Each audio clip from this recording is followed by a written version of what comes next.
Hello, friends, and welcome to lesson 3 of Unit 2. Today, we are going to talk about public sector. If you remember, we talked about the legal environment in lesson 1. In lesson 2, we had a good discussion about the competition law and the RTI, that is, Right to Information Act. So, today, we are going to talk about the public sector and we'll try to see how it functions, what are the problems and constraints, and what this public service concept is. So the learning objectives would be the public service, the phases of PSUs in India since independence, the concept and the categories of PSUs. We'll also talk about their performance so far and what are the problems and constraints. Let's begin with this question, what is a public service? So when we talk about public service, there is a general social consensus that there are certain basic services which should be available to all citizens of the country regardless of income. As we say in India, roti, kapda or makam. So the basic necessities, they should be available to all the citizens. Today, if we talk about the electricity, the water, the education, so we treat that they should not be connected with the income, and the pricing should be such that all the citizens can easily afford and have the access to all these services. Now, a public service is that which is provided by the government to the citizens directly, or the government finance private provision for that service.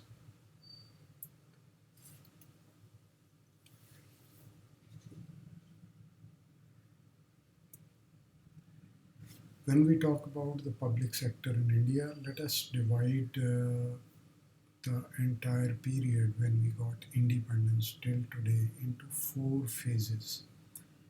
And let us discuss how the public sector changed and what has been the objective of setting up the public sector undertakings. So after independence, if we talk from 1950 to 69, this was the time where we wanted self-sufficiency and we wanted to have a good infrastructure. As I had been referring to, if we talk of North India, like the Bhakra Dam, which came, so which was a huge project. So we wanted more power generation so that industry can depend on that. So we also wanted good irrigation system. So like that, we had set up the public sector units, oil and gas. So all this time we were trying for the self-sufficiency, and the public sector came out in a big way to support that mandate of the government. Then from 69 to 84, that was the time when we added more public sector units which were not for the basic necessities, but they were to increase the productivity of the country, to increase the GDP of the country, and where you need some specialized skills. For example, if we talk of electronics, if we talk of oil and natural gas exploration, if we talk of setting up a power grid, right? So all these companies, they were formulated during that period. Now from 84 to 91, we saw that we wanted some private sector also coming up, not some, but a lot. And the private sector started contributing to the GDP of the country in a big way. And also we saw that the companies that we had set up, they were going into losses, so their performance had been going down. So this was the phase when there was not enough productivity in the public sector units. So 91, with the liberalization, we tried to give more leverage to the private sector. And from 91 onwards, we had been looking at the efficiency of the public sector units. So those who were not performing, we were trying to find out a way as to either to increase their efficiency and effectiveness, and on the other side, if still they are not able to do anything, we were looking at disinvestment. So this phase is still going on, and we'll talk about this in the later slides. So you can identify the various PSUs in this picture on the right on this slide. So these are big companies which have come over the years, over the decades.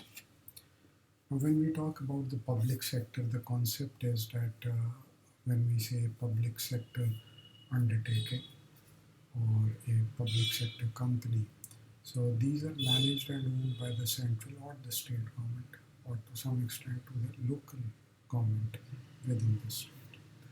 And they have been set up to serve the society besides making profits. But the prime motive was to serve the society, to provide the public service.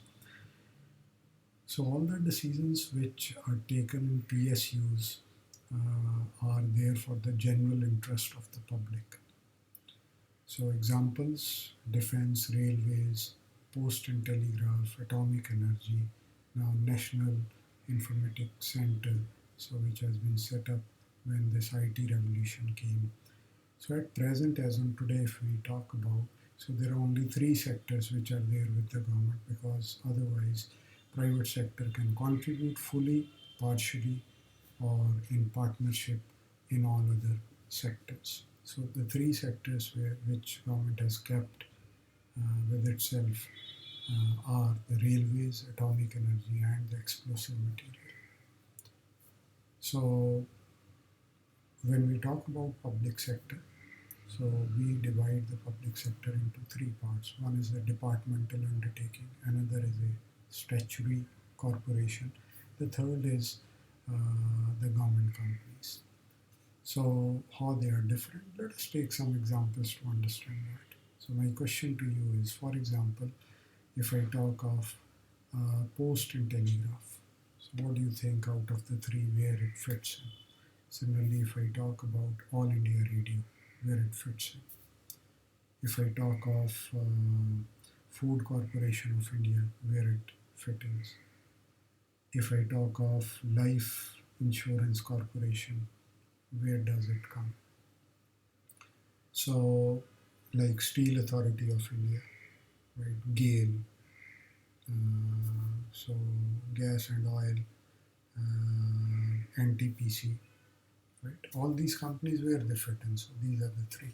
So let me talk in detail about that. If you have the answers, please write down on your notebook and you will know now. So when I talk of departmental undertakings, so that means there is a ministry which is existing, like Information and Broadcasting Ministry.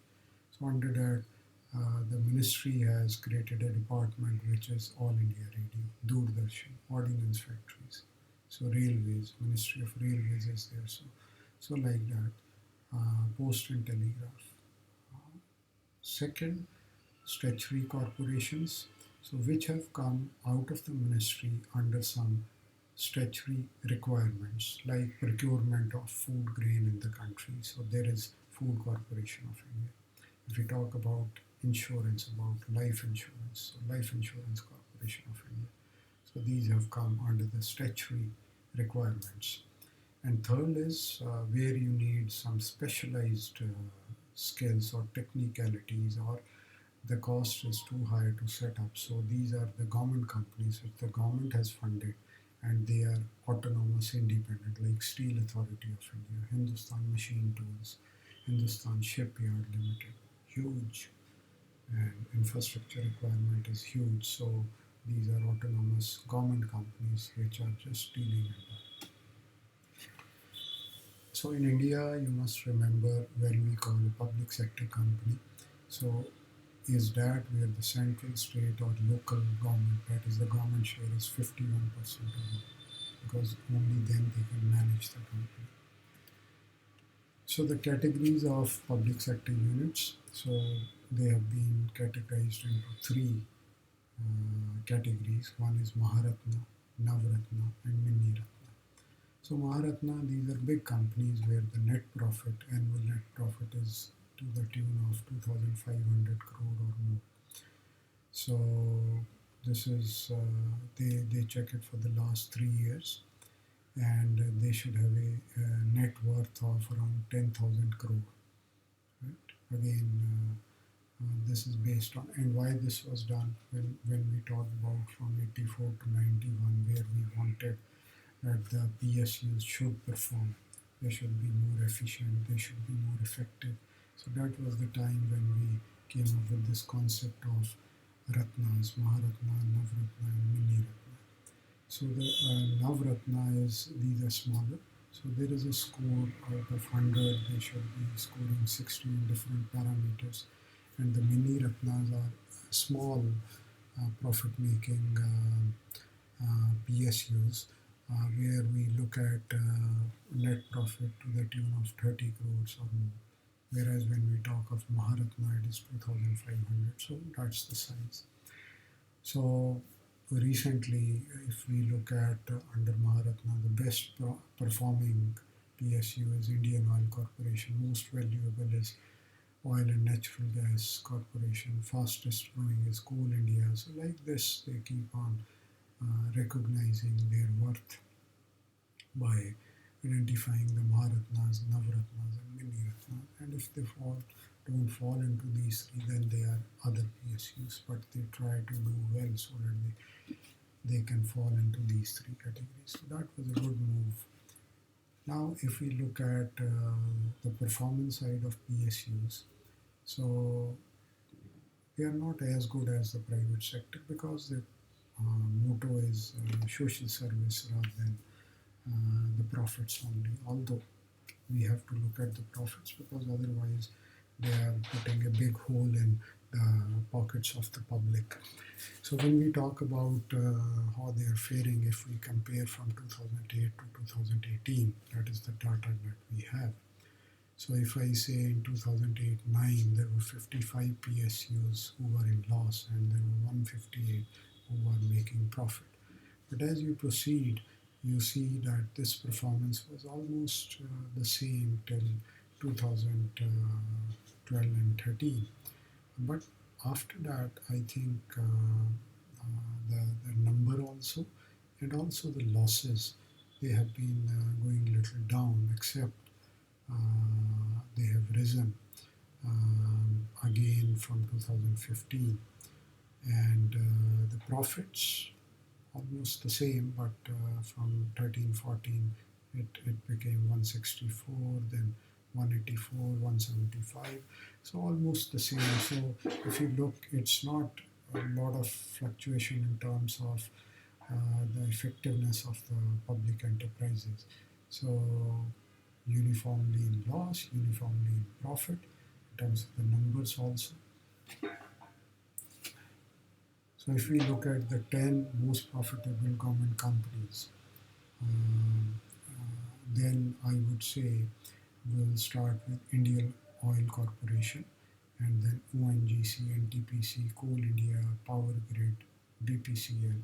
So the bigger the public sector unit is, and the more essential the commodity is which they are dealing in, like the Indian Oil Corporation. So that is why their share is around 13.37. So the share varies from 3 to 14%. So it's not something that one PSU is doing very good and some is not doing that well. So the difference is not much in terms of their profitability. When we look at the top 10 loss-making PSUs, here it is again almost, it was from 3, 4 to 14 or 3 to 14, here it is 2 to 26%. So if we look at BSNL, Air India, MTNL, Hindustan Photo Films, Western Coal Fields, so these have been going into losses, and the biggest would be around 25.57, which is BSNL. If you look at Air India, around 17. So these are the two major companies which have been going into losses. So this is the data pertaining to 17-18. Now, another good comparison could be with Nifty. And those who know about Nifty, fine. Those who don't know, Nifty is, in short, you take the first 50 companies, private companies, and how they are doing on the National Stock Exchange. So these 50 companies, what are their indices? So that is represented here in green. And then we take the public sector enterprises and how they are faring on the National Stock Exchange, which is the yellow one. As you can see, things are not very well, and for the last few years, the trend has been going down. But they have never been able to reach where the Nifty has been. And Nifty has started from 2005-73, and if I talk in 2009, so the public sector was the same. So, but see where the Nifty has reached and where the public sector enterprises have. So, a huge difference, 2000 to 11,000. It would be good to look at the global scenario, and this report is from the World Economic Forum. How much is the investment of the private sector in the infrastructure? You'll be surprised to know it is only 2.4% of the GDP, which the private investment we talk here. But at the same time, because the basic infrastructure is needed for a country to become a developed economy, and for that, so it is a huge load on the public sector to do that. So if we compare India with the global scenario, India's overall quality in the infrastructure is at a position of 81st in the world, and 65% of the population, they don't have the access to the right sanitation, and 25% of population still has no access to electricity. So that is where the public sector role becomes very, very important. And in terms of public sector encouraging the private sector to come into the infrastructure, or providing some incentives, or trying to encourage them to come forward. So if we look at that data, so it also again is not very encouraging for India. 60% fewer new businesses registered than small countries like Indonesia and Philippines, where 60% more companies, they have been starting their business. Now when we look at the employment side, so how much employment public sector is giving and how much employment private sector is giving, because India has a huge population and unemployment rate, if it goes up, it's a big worry for our country.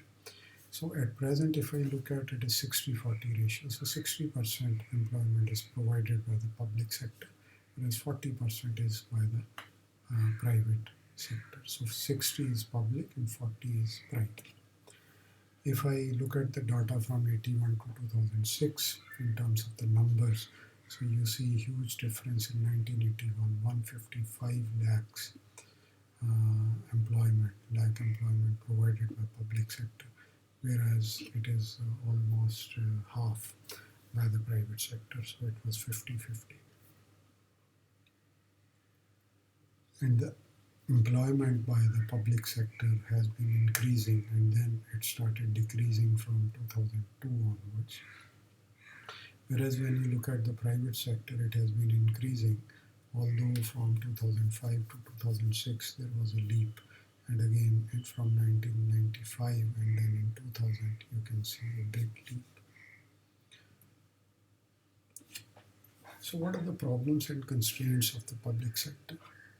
If you ask me, I would put 4 key areas where the public sector is facing a lot of challenges. So number 1 is the optimization, I'll discuss in detail. Number 2 is the transformation. And number 3 is the capacity utilization. So government has created a lot of capacity, but they are not using the full capacity, and inefficient management. So these are the 4 major, and they have been working on that. There is no doubt about that. And either you perform and they give you a certain time, otherwise government is now very strict in terms of the disinvestment. So when we talk about the optimization and transformation issues, there are 7 things where government finds a lot of challenges in the way.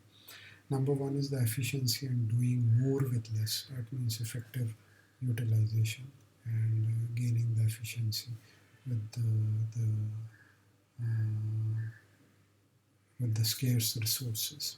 Second is the mass customization. So gone are the days when we were talking about mass production. So today we talk about mass customization. So they are unable to work in that area. Then comes your balancing automation and the human touch. So how to club the two together, because on one side when you go for complete automation the unemployment rate goes up because you need more manual labor to be employed to generate more employment. And another one is the organization silos. That means one organization wants to do its own things and don't want to join hands with other public sector units or use the capacity of other public sector units. So they exist in silos and they don't want to come out of those silos. In terms of the transformation, so transparency and trust they are lacking, communication and citizen engagement. So they are not able to see citizen as a customer, as a client, and then try to do the what I said, mass customization, and also increase the communication with them, and thereby increasing the engagement. And also, they are not exploring the new markets for success, and they are happy in what they are doing within their domain. So that touch is there in the private sector, which the government, the public sector needs to take up. So if I talk about 10 constraints or problems. So I'll start with they have been into heavy losses because of the social factor. So there is a lot of influence of political power.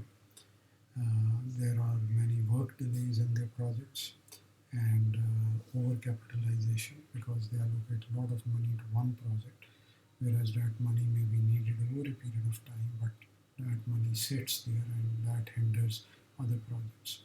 Pricing policy, that's a constraint. We cannot increase in case of essential commodities because of the political votes, I would say. So that becomes a constraint.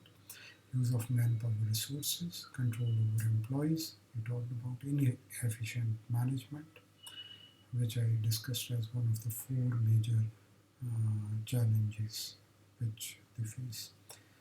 Higher capital intensity leading to lower employment generation.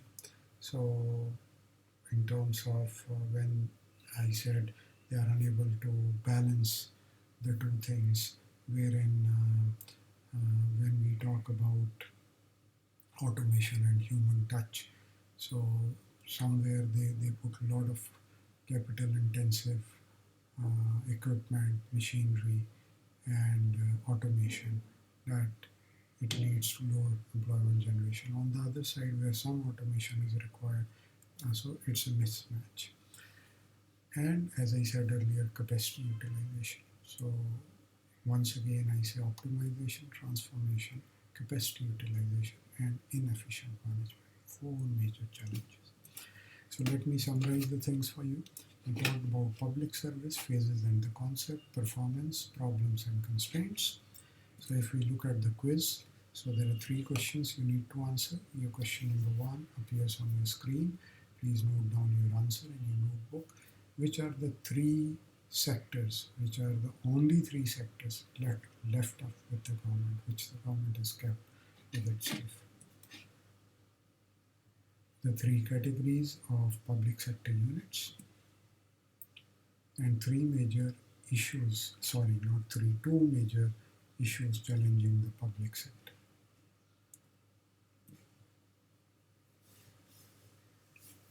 So the three sectors which the government has kept with itself: railways, atomic energy and explosives.